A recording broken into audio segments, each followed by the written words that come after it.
자, 첫 번째 썰 한번 가보도록 하겠습니다.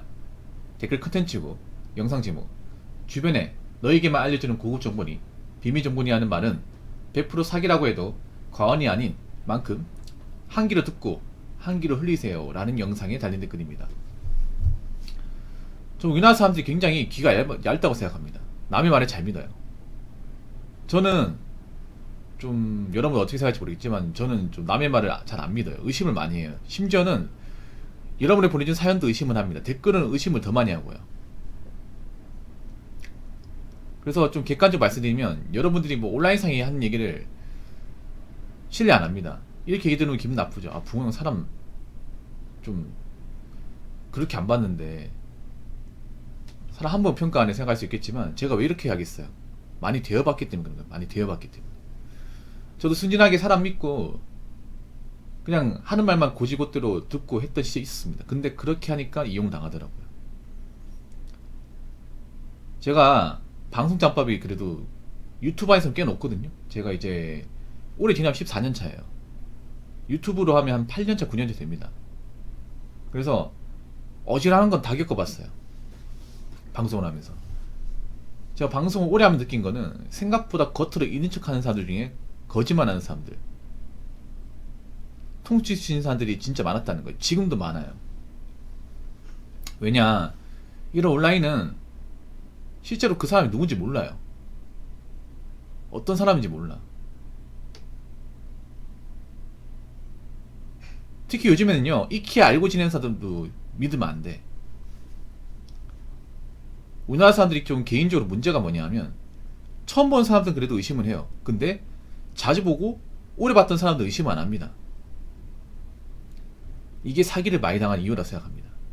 우리나라가 사기 공화국이고 사기꾼들이 많이 사기친다는 건 다 아실 거예요. 근데 우리나라만 유독 이렇게 사기가 많은 걸까? 딴 나라도 많을 거예요. 근데 우리나라 유독 많은 건 사실이야. 근데 왜 많을까? 저는 여러 가지 이유가 있겠지만 가장 큰 이유 중에 하나는 뭐냐면 어느 정도 익히 알고 지내면 그때부터 사람은 의심 안 한다는 거예요. 우리나라 사람들은 굉장히 정이 약하거든요. 정이 약하다는 말은 다르게 말하면 어느 정도 그 사람과 돈독해지면 그때부터는 신뢰한다는 거예요. 의심을 안 한다는 거죠. 근데 이 사기라는 범죄는요, 잠깐 알고 지낸 사람한테는 칠 수가 없습니다.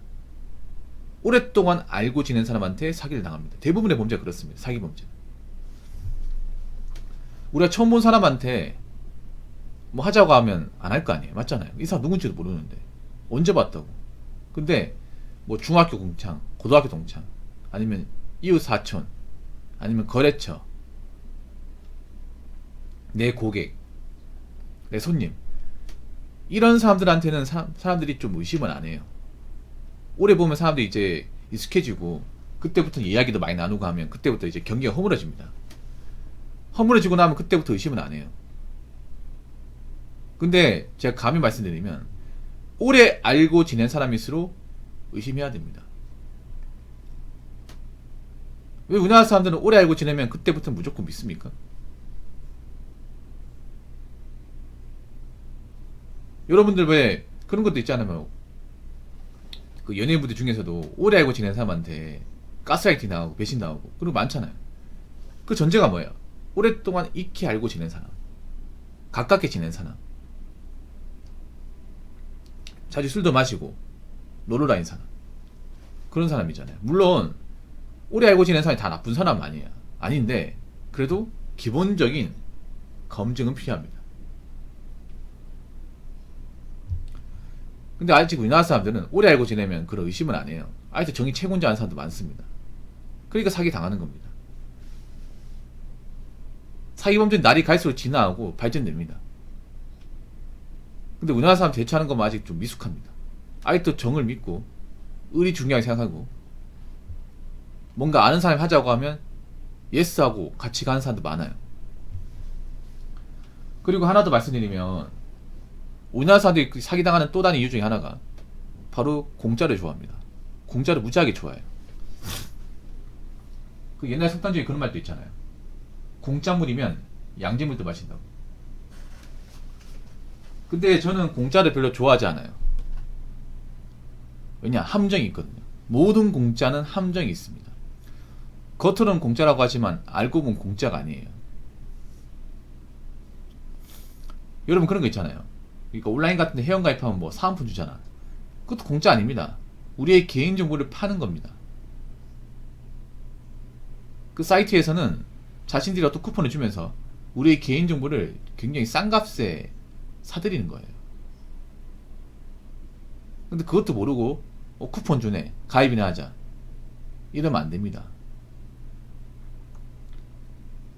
그리고 여기 제목에 나와 있다시피 주변에 너에게만 알려주는 고급 정보. 여러분 이렇게 생각하시면 돼요. 좋은 것은 절대 나눠가지 않습니다. 고급 정보 뭐예요? 돈 버는 정보겠죠. 돈 버는 정보는요, 혼자 알고 있으면 돼. 이걸 나눠 가진다고? 말이 안 됩니다. 나에게 쉽게 얘기할 정도면 이건 좋은 정보가 아니에요. 나쁜 정보입니다.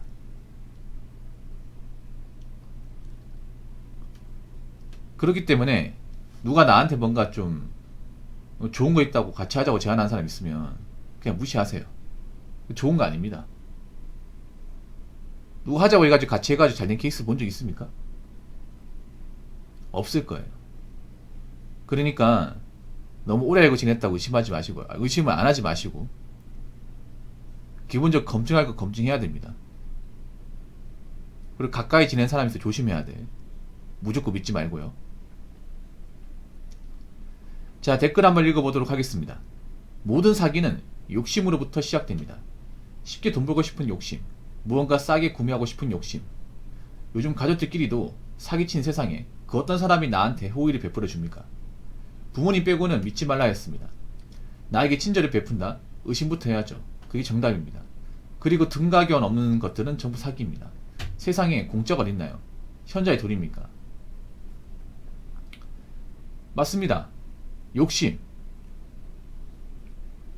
뭔가 큰 돈 벌고 싶고 쉽게 살고 싶고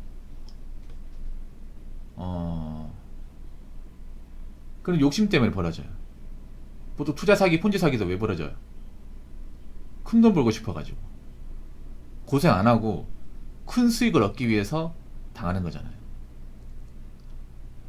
욕심으로 벌어진 사기가 대표적으로 뭐냐 하면 이제 그런 투자 사기, 그리고 상가 분양, 뭐 아파트 분양, 이런 분양 사기가 많이 있죠. 아니 뭐 비트코인 주식 같은 거. 예. 여러분 뭐 돈 버는 정보, 괜찮은 정보는요, 저는 기본적으로 사기라 생각합니다. 기본적으로. 왜냐, 그런 정보는 본인만 알고 있습니다. 이걸 공유한다고요? 이걸 다 같이 나눠 먹자고? 왜 나눠 먹습니까? 같이 나눠 먹으면 얼마 안 되는데. 그리고 요즘에 돈 버는 정보가 있습니까? 솔직히 까놓고 얘기해서. 여러분, 돈 버는 정보라는 거는 솔직히 말씀드려서 일반 서민들 사회에서는 돌고 돌지 않습니다. 뭐 돈 많이 가진 분들, 능력 있는 분들은 그 사람들만 알고 있어요. 우리는 잘 몰라요. 유튜브 상에 돈 버는 정보? 사실 돈 버는 정보 아니에요. 그 실행해 보세요. 얼마나 되는지. 여러분 유튜브 같은데 누구나 다 볼 수 있잖아요. 365일 연중 무휴, 낮이든 밤이든 새벽이든 다 볼 수 있잖아요. 누구나 쉽게 볼 수 있는 게 정보입니까, 여러분? 정보 아닙니다, 여러분. 정보의 가치가 없으니까 그냥 막 뿌리는 거예요, 여러분. 이거 누구한테 나눠줘도 뭐 특별한 정보도 아니고 내가 손해볼 게 없기 때문에 그냥 막 뿌리는 겁니다. 근데 사람들은 그게 좋은 줄 알고 철석같이 믿고 있죠. 그래서 여러분들, 누가 나한테 잘 대준다, 잘 챙겨준다, 그러면 그걸 무조건 좋다고 생각하시면 안 돼.